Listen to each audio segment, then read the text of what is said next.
You might think it's this. Guardian down.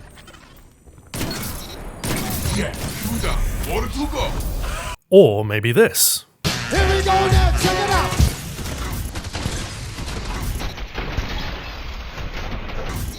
Jesus Christ. But you'd be surprised how many people think it's this. If anyone ever uses the excuse, it's just a game, I'm gonna lose my mind. And honestly, it's the last one.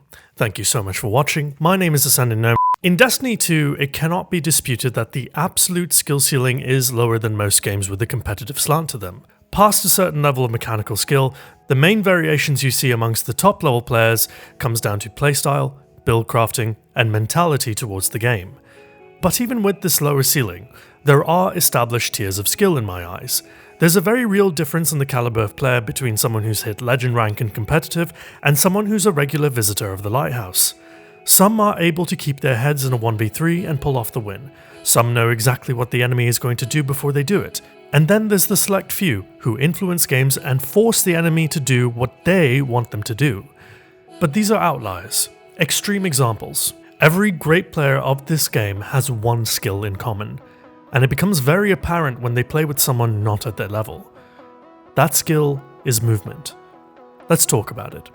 Hi, my name is Ascendant Nomad, and I'm your Crucible Doctor.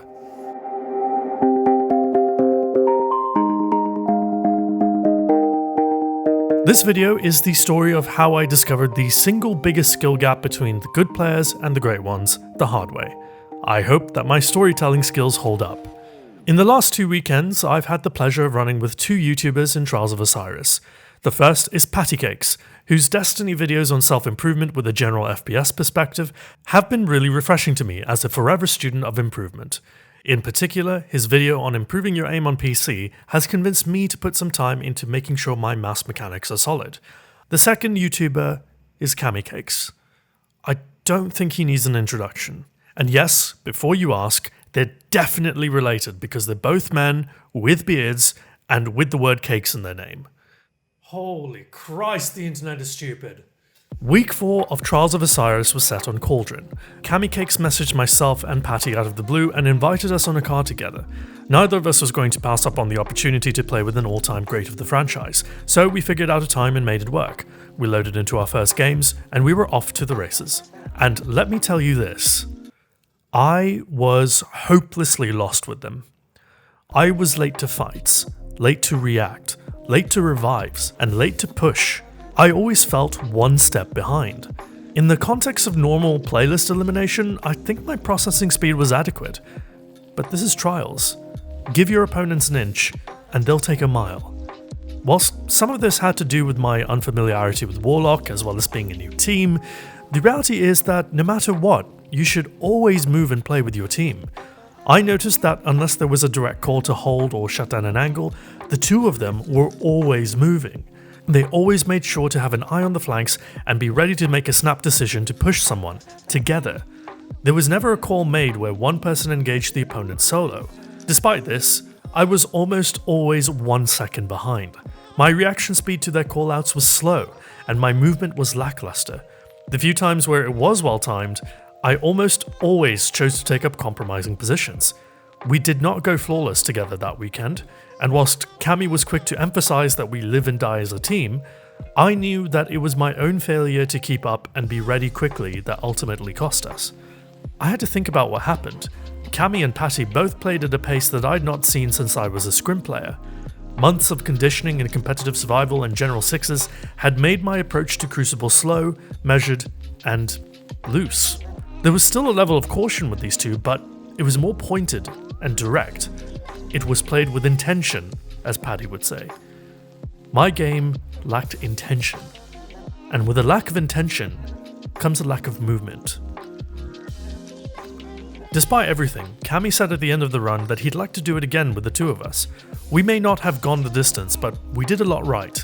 Communication was excellent, team play was generally quite good, and our synergy was there, even if it functioned at 66% rather than 100%. Come Rusted Lands, I decided to go back to my Hunter. I threw on my Stompies to keep up with our top tree Dawnblade, as well as to exploit the vertical angles that the map enabled. The movement boost allowed me to quickly traverse one side of the map to the other, which was essential for securing areas before the enemy could. It also allowed me to move just a little quicker than my enemies expected me to, giving me a slight surprise factor in gunfights.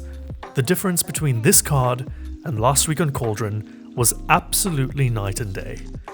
I've been a hunter since Destiny 1 Alpha. I have learned how to move to accommodate all sorts of playstyles within the confines of being a hunter.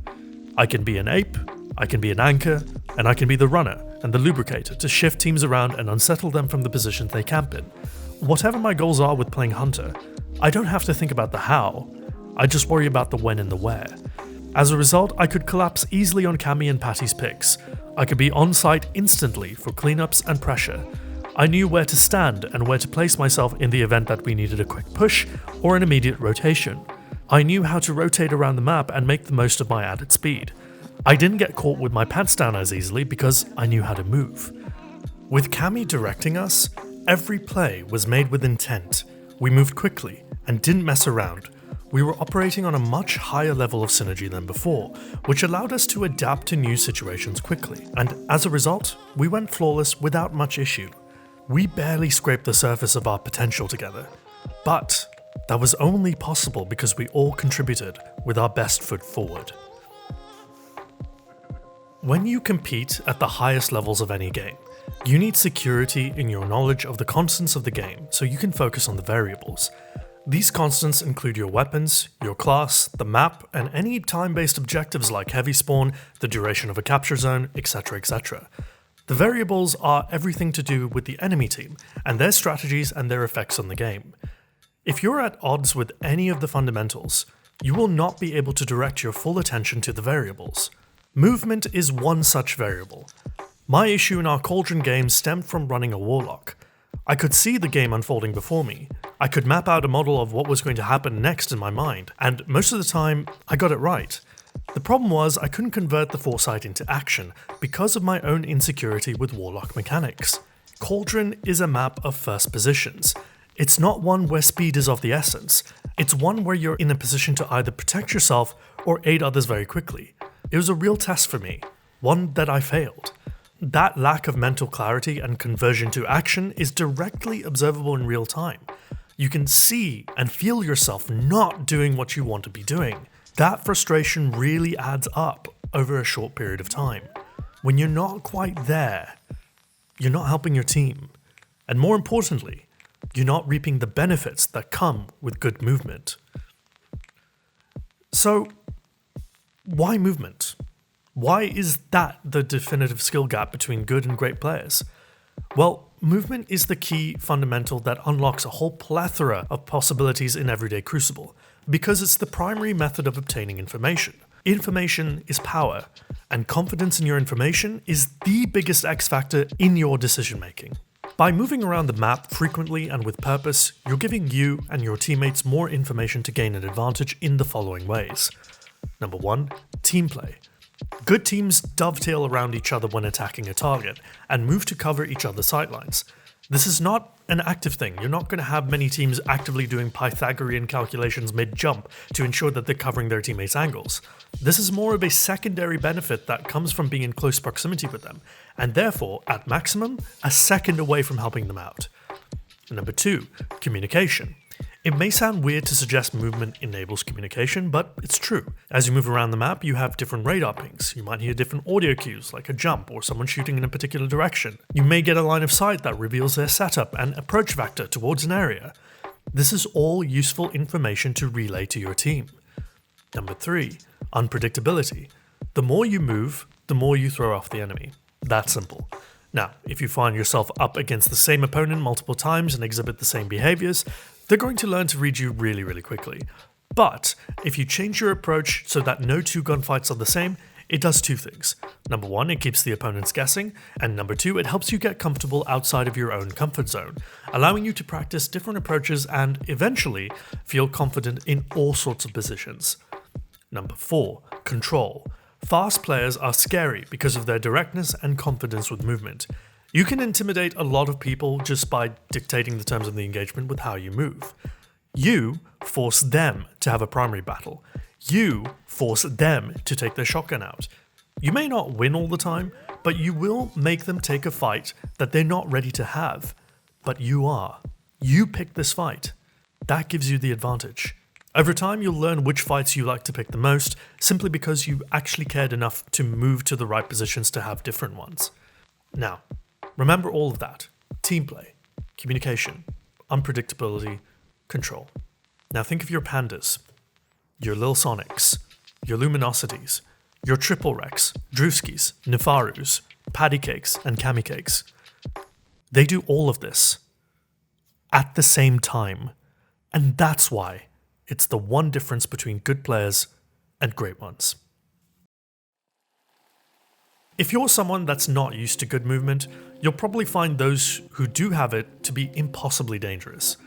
The funny thing is that movement is directly countered by movement of your own. Using quick and snappy movement against static targets is really effective, because you control the distance between you and them.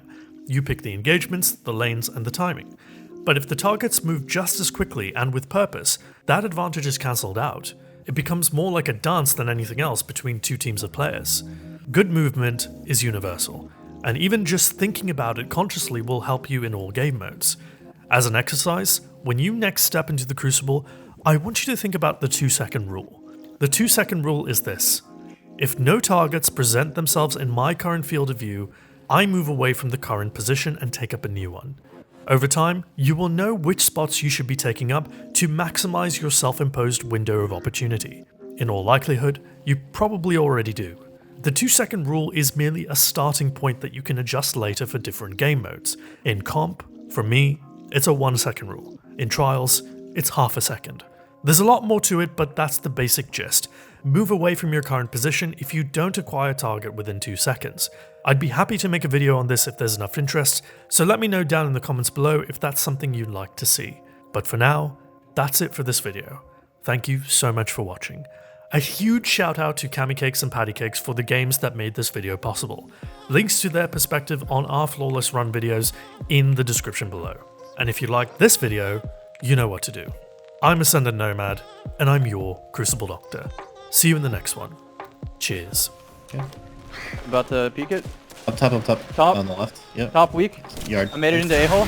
Yard pipe, absolute. No health bar. I got shots on the cross. Nice. Good. Next, they're in a rift. I'm throwing a rift. He has the super. He's gonna panic pop it. Nice, that's Nice it. job.